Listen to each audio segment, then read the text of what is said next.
બોટાદના ગઢડાના ગોપીનાથજી મંદિરમાં 80મા સ્વાતંત્ર્ય પર્વની ઉજવણી કરવામાં આવી। ગોપીનાથજી ભગવાનનું તિરંગાની થીમ પર શણગાર કરવામાં આવ્યો છે। 51,000 તુલસીપત્રથી ગોપીનાથજી ભગવાનની પૂજા કરવામાં આવી હતી। ભક્તોએ ગોપીનાથજી ભગવાનના દિવ્ય શણગારના દર્શન કરી સ્વાતંત્ર્ય પર્વની ઉજવણી કરી અને ધન્યતા અનુભવી હતી।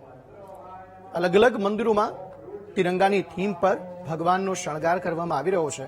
તદુપરાંત આજે 51,000 તુલસી પત્રથી ભગવાનની પૂજા અહીં કરવામાં આવી છે અને આ વિશેષ શણગારથી જે વિશેષ શણગાર છે તે ભક્તોને આકર્ષનારો સાબિત થઈ રહ્યું છે।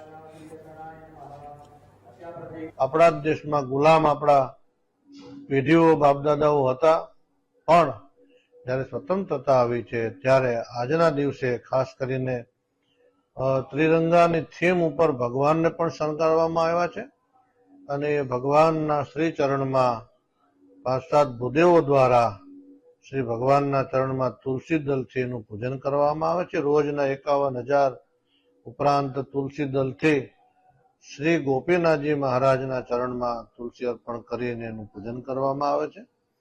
ખાસ કરીને આ સંપ્રદાયનું, ધર્મનું, આ મંદિરનું, સત્સંગનું પોષણ કરનારા બધા ભક્તો એનું કલ્યાણ થાય, એનું રૂડું થાય, એ ભાવનાથી ભગવાનના ચરણમાં તુલસી દલ અને શ્રી મહાદેવજી પ્રભુના ચરણમાં બિલ્બી પત્રથી એનું પૂજન કરવામાં આવે છે।